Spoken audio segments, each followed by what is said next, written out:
আসসালামু আলাইকুম, স্বাগতম যমুনা আপডেট সংবাদে। আমি মোহাম্মদ জাকারিয়া আজকের সব আন্তর্জাতিক খবর নিয়ে হাজির হয়েছি। শুরুতেই জানিয়ে দিব সংবাদ শিরোনাম, তারপর বিস্তারিত। খামেনির ওপর হামলা মানে ইরানের বিরুদ্ধে সরাসরি যুদ্ধ, ট্রাম্পকে পেজেশকিয়ানের হুঁশিয়ারি। ১৫ মাস পর গাজায় যুদ্ধবিরতি, সবুজ সংকেত হামাস ও ইসরায়েলের। ইরান যুদ্ধ চায় না, তবে আক্রান্ত হলে আত্মরক্ষার অধিকার রয়েছে, রাষ্ট্রদূত। ইরান যুক্তরাষ্ট্রের ওপর জয়লাভ করেছে, খামেনি। সামরিক পদক্ষেপ নিয়ে ভাবছেন ট্রাম্প, ইরান বলছে যোগাযোগের চ্যানেল খোলা আছে। আসসালামু আলাইকুম, স্বাগতম জানাচ্ছি যমুনা আপডেট সংবাদে। আমি মোহাম্মদ জাকারিয়া। এতক্ষণ শুনছিলেন সংবাদ শিরোনাম, এবার বিস্তারিত। বর্তমান উত্তপ্ত পরিস্থিতি এবং ইরানের সর্বোচ্চ নেতার নিরাপত্তা প্রসঙ্গ, যা এখন আন্তর্জাতিক রাজনীতির কেন্দ্রবিন্দুতে। ইরানের প্রেসিডেন্ট মাসুদ পেজেশকিয়ান খুব স্পষ্ট ভাষায় এবং কড়া সতর্কবার্তা দিয়ে ডোনাল্ড ট্রাম্পকে জানিয়ে দিয়েছেন যে ইরানের সর্বোচ্চ ধর্মীয় নেতা আয়াতুল্লাহ আলী খামেনির উপর কোনো ধরনের হামলা বা তাকে লক্ষ্যবস্তু করার চেষ্টা মানেই হল ইরানের বিরুদ্ধে সরাসরি যুদ্ধ ঘোষণা করা। এই বক্তব্যটি এমন এক সময়ে এলো যখন বিশ্বজুড়ে ভূরাজনীতির পারদ ক্রমশ ওপরের দিকে চড়ছে এবং প্রতিটি দেশ নিজেদের নিরাপত্তা নিয়ে নতুন করে সমীকরণ মেলাচ্ছে। পেজেশকিয়ানের এই হুঁশিয়ারি শুধুমাত্র একটি সাধারণ বিবৃতি নয়, বরং এটি তেহরানের পক্ষ থেকে ওয়াশিংটনের জন্য একটি রেড লাইন বা চূড়ান্ত সীমারেখা টেনে দেওয়া। আন্তর্জাতিক সম্পর্ক বিশ্লেষকরা মনে করছেন ইরানের প্রেসিডেন্টের এই বক্তব্য অত্যন্ত তাৎপর্যপূর্ণ, কারণ খামেনি শুধুমাত্র একজন ব্যক্তি নন, তিনি ইরানের ইসলামী প্রজাতন্ত্রের সর্বোচ্চ ক্ষমতার প্রতীক, এবং তার ওপর আঘাত মানে দেশটির সার্বভৌমত্বের ওপর সরাসরি আঘাত। আপনারা হয়তো লক্ষ্য করেছেন যে অতীতেও বিভিন্ন সময়ে যুক্তরাষ্ট্র এবং ইরানের মধ্যে বাকযুদ্ধ হয়েছে, কিন্তু এবারের পরিস্থিতি কিছুটা ভিন্ন, কারণ ট্রাম্পের আগের মেয়াদের সর্বোচ্চ চাপ প্রয়োগের নীতি বা ম্যাক্সিমাম প্রেশার পলিসি এবং বর্তমান সময়ের প্রেক্ষাপট এক নয়।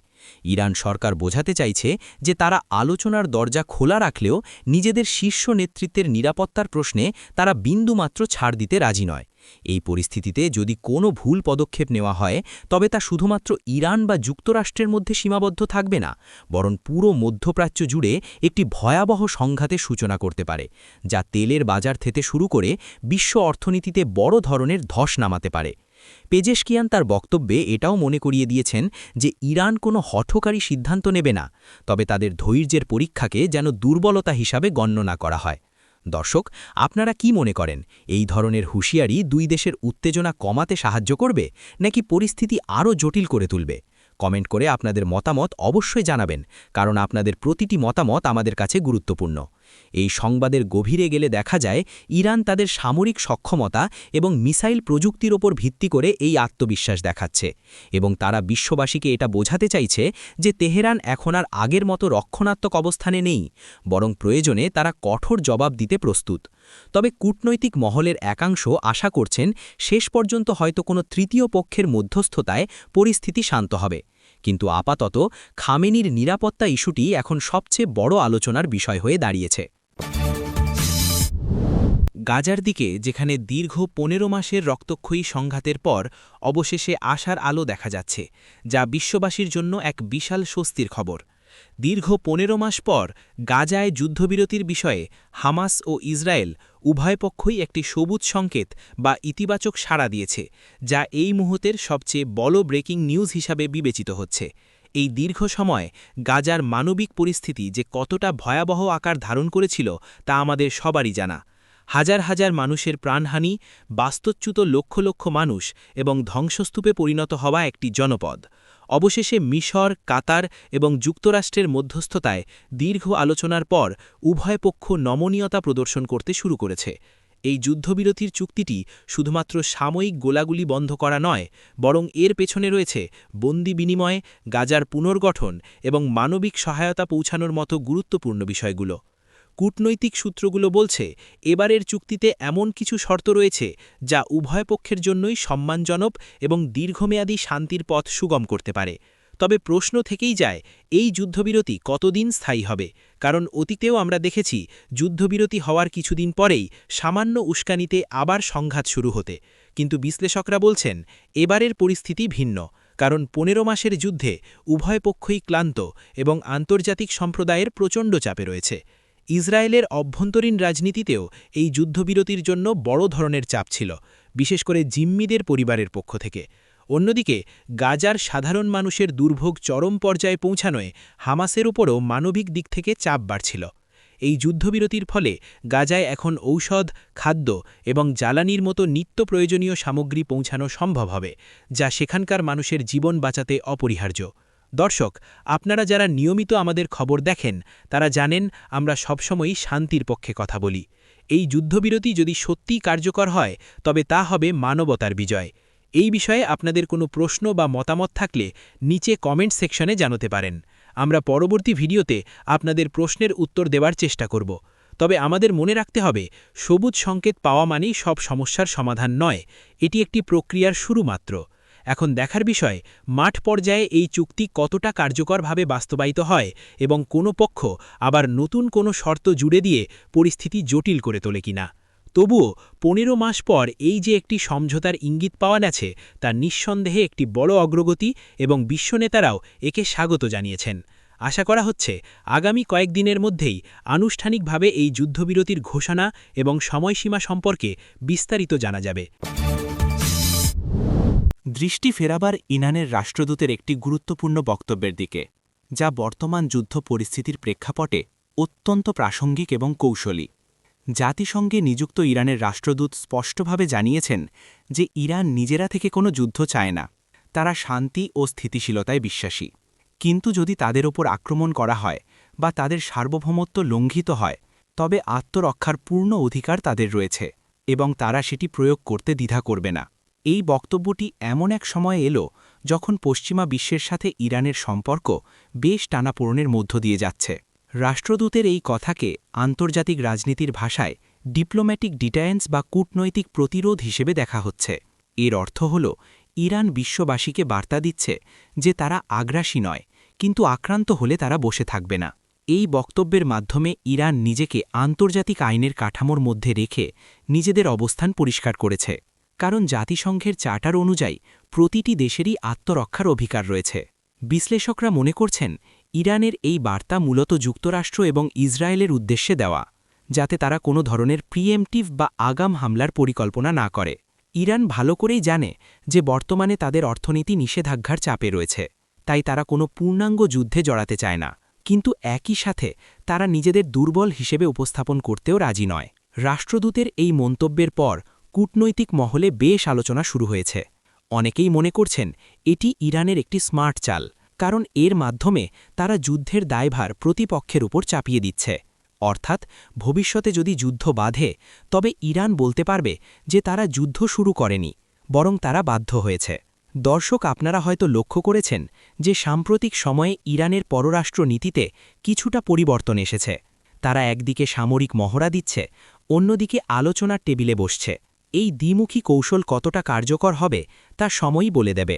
তবে রাষ্ট্রদূতের এই বক্তব্যে একটি বিষয় পরিষ্কার, তা হল তেহরান এখন মিপে পা ফেলার নীতি গ্রহণ করেছে।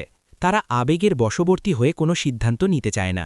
এই নিউজের বিশ্লেষণ করতে গিয়ে দেখা যায় ইরান তাদের প্রক্সি গ্রুপগুলোর মাধ্যমেও শক্তি প্রদর্শন করছে, কিন্তু সরাসরি সংঘাত এড়াতে চাইছে। আপনাদের কি মনে হয়, ইরানের এই যুদ্ধ চায় না কিন্তু প্রস্তুত আছে নীতি কি তাদের নিরাপদ রাখতে পারবে, নাকি এটি তাদের আরও বড় বিপদে ফেলবে? ভিডিওটি ভালো লাগলে একটি লাইক দিয়ে আমাদের সাথে থাকুন এবং চ্যানেলটি সাবস্ক্রাইব করতে ভুলবেন না, কারণ আমরাই আপনাদের জন্য নিয়ে আসি সংবাদের পেছনের প্রকৃত বিশ্লেষণ। মোট কথা, রাষ্ট্রদূতের এই বিবৃতি বর্তমান অস্থির সময়ে একটি ভারসাম্যপূর্ণ অবস্থান বজায় রাখার চেষ্টা মাত্র। ইরানের সর্বোচ্চ নেতা আয়াতুল্লাহ আলী খামেনির কাছ থেকে, যিনি দাবি করেছেন যে ইরান ইতিমধ্যে যুক্তরাষ্ট্রের ওপর জয়লাভ করেছে। এই শিরোনামটি শোনার পর অনেকের মনেই প্রশ্ন জাগতে পারে যে কোনো সরাসরি যুদ্ধ ছাড়াই কিভাবে এই জয়লাভ সম্ভব হল। খামেনি তার বক্তব্যে মূলত সামরিক জয়ের চেয়ে আদর্শিক, রাজনৈতিক এবং কৌশলগত জয়ের উপর বেশি জোর দিয়েছেন।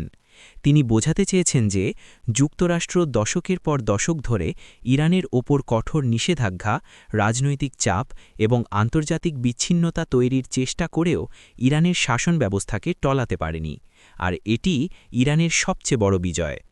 খামেনির মতে ওয়াশিংটনের মূল লক্ষ্য ছিল ইরানকে নতজানু করা এবং তাদের নীতি পরিবর্তন করতে বাধ্য করা, কিন্তু ইরান তাদের নিজস্ব নীতিতে অটল থেকে প্রমাণ করেছে যে তারা মার্কিন চাপের কাছে মাথা নত করে না। এই বক্তব্যটি মূলত ইরানের অভ্যন্তরীণ জনসমর্থন চাঙা করার একটি প্রয়াস হিসেবেও দেখা হচ্ছে। যখন দেশের অর্থনীতি ধুঁকছে তখন সর্বোচ্চ নেতার এমন আত্মবিশ্বাসী বক্তব্য জনগণকে আশান্বিত করতে পারে যে তারা সঠিক পথেই আছে। এছাড়া আঞ্চলিক রাজনীতিতে ইরানের প্রভাব বৃদ্ধি, বিশেষ করে ইরাক, সিরিয়া, লেবানন এবং ইয়েমেনে তাদের মিত্রদের অবস্থান শক্ত হওয়াকেও খামেনি যুক্তরাষ্ট্রের পরাজয় হিসেবে দেখছেন।